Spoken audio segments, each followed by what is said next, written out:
Good morning and welcome, I'm Fly and today I'm going to be listing my favorite co-op games.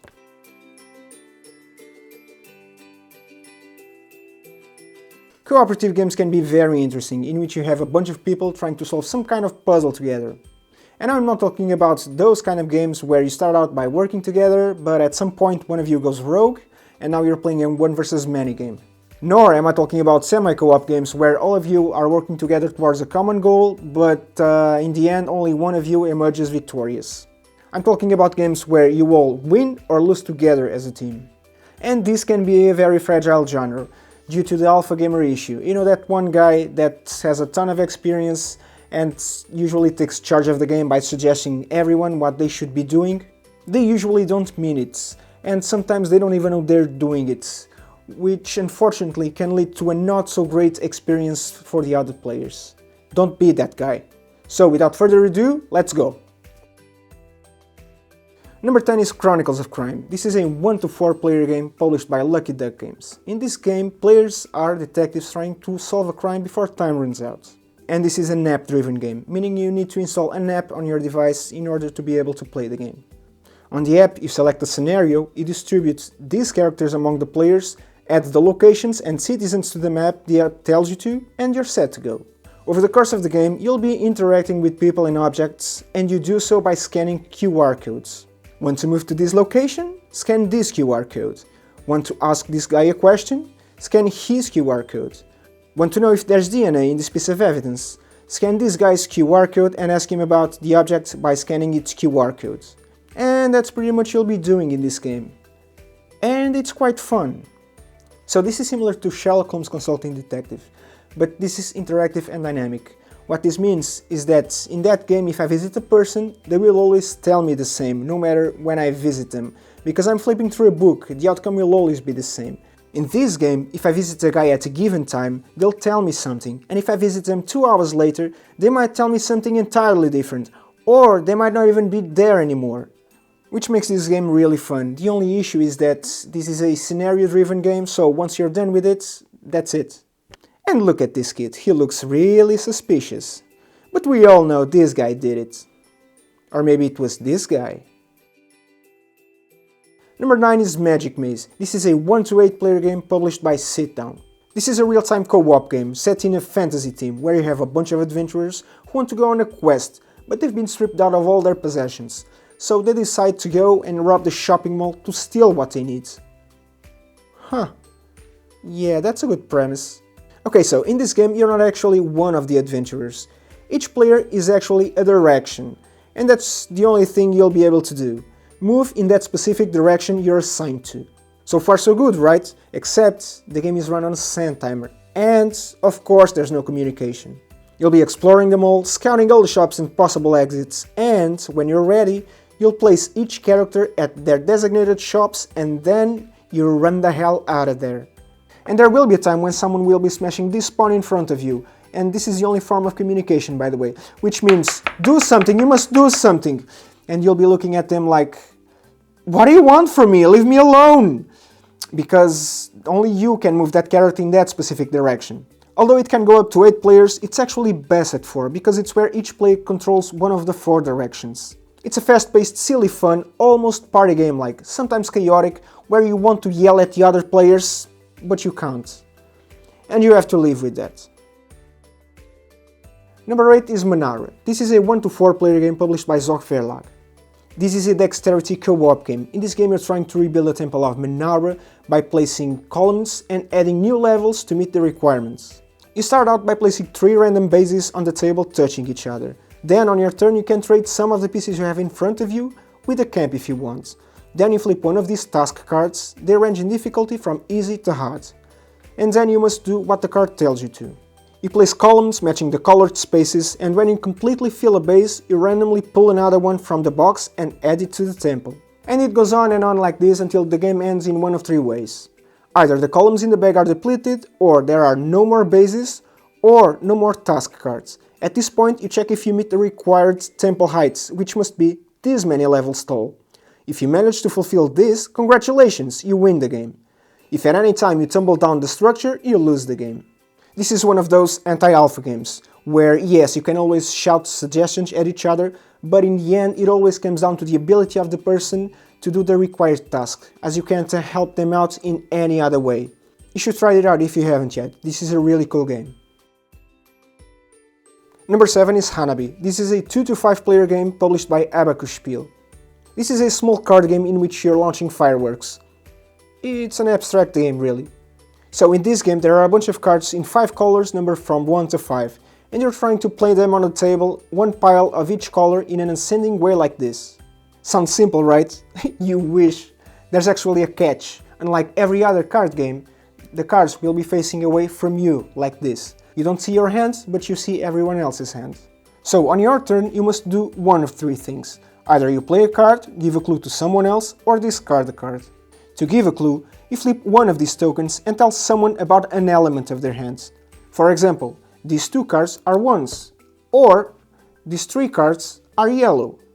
To play a card, you simply pick a card from your hands and play it on the table and hope it fits somewhere. When you choose to discard a card, you flip one of these tokens back to the white side. The game ends when the deck runs out, in which you check the performance with a score table. Or when you make a mistake, lightning strikes, and you flip one of these tokens. When you flip all 3 of them, the game ends. This is a really interesting game, and it's really hard to win this, and by win I mean play all 25 cards on the table for the perfect score. And I actually avoid playing this with new players, as it can be a daunting experience, because I've played this a lot and it's normal for players to give a clue the team has no need for right now, and I go but it's fine, they're learning.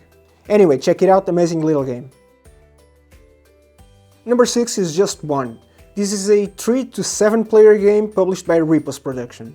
This is a party game in which you're helping the active player to guess a word by writing clues. On his turn, the active player draws a card without looking and places it like this, so everyone but him can see it. Then he picks a number from 1 to 5. Every other player has now to write a one-word clue on their boards relating to the word I just chose. Everyone's writing individually. When everyone's ready, they compare words with each other. Identical clues are cancelled. Every remaining clue is shown to the active player to try and guess what the mystery word is. So let's say I have pumpkin, holiday, October and scary. What's the mystery word here? Of course it's Halloween. And that's pretty much all there is to it. It's that simple. It's an amazing game to play with a family and you don't even need a table. And by the rules, the game ends after 13 cards have been played, and then you compare how you did with the scoring sheet. Screw that, we usually go around and around until everyone's had enough of this game. I usually pull out this game by the end of the night when everyone's almost tired, and it's always a hit. Number 5 is Horrified. This is a 1 to 5 player game published by Ravensburger. So the town is under attack. Again. And it's up to you to defeat the monsters. Again.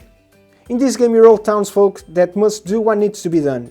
Deal with the universal monsters. This is a pick up and deliver style game, where you'll be collecting items from several locations and bringing them to other locations while dealing with some nasties along the way. So each player starts by picking a hero, a few monsters, and populate the board with items from the bag. This game uses the action point system, where you have these many action points to spend on your turn. Each monster has a specific task that must be first completed, and only then you can defeat it. It's kinda like a bunch of minigames. So, for example, to defeat a Dracula, you must first destroy all 4 of his coffins that are spread around the town by using red items totaling a value of 6 or more for each coffin, after which he doesn't have any place to hide anymore. So you can then use yellow items, also with a value of at least 6, to finally defeat him. And each monster has their own specific minigame and conditions to be defeated. For the Invisible Man, you need to collect evidence of his existence from his misdoings and deliver it to the police. For the monster of the Black Lagoon, you must first find its lair across the swamp.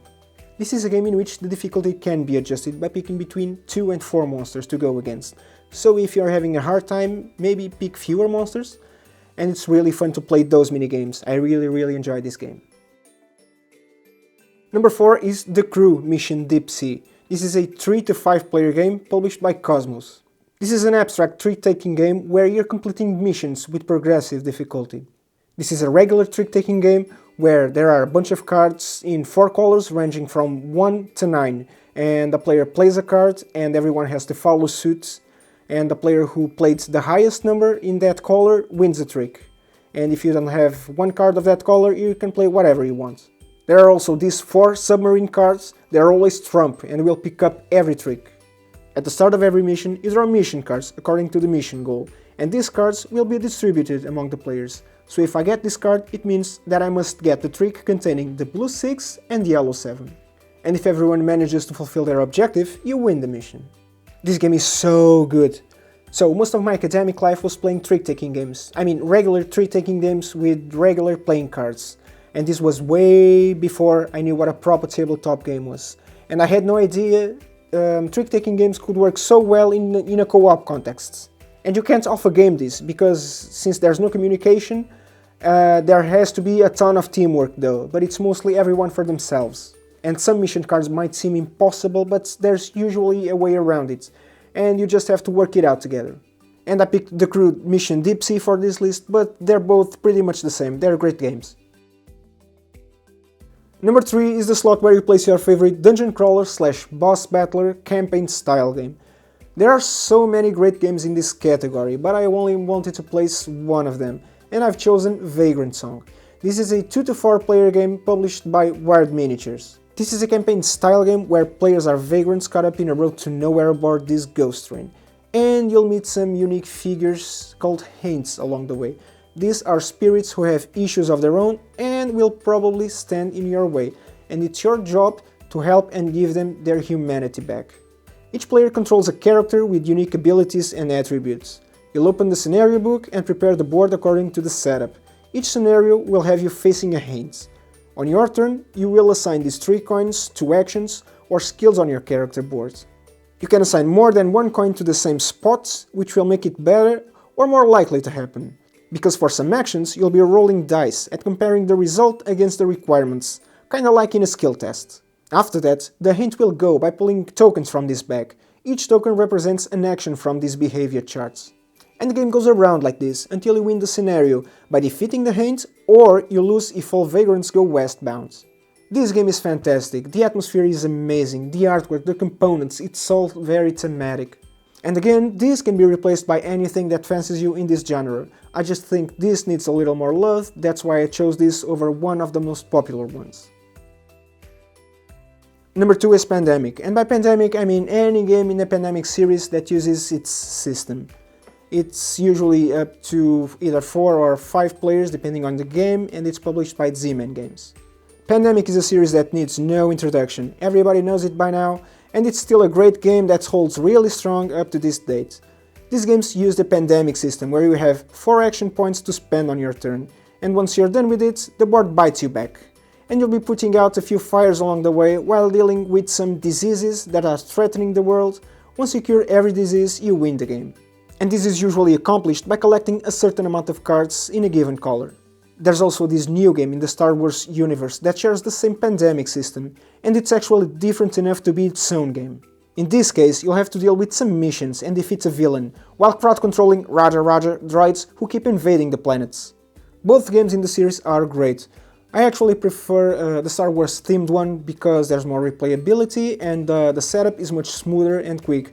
I can actually deal cards to each player without worrying whether or not I've already shuffled the Epidemic cards in.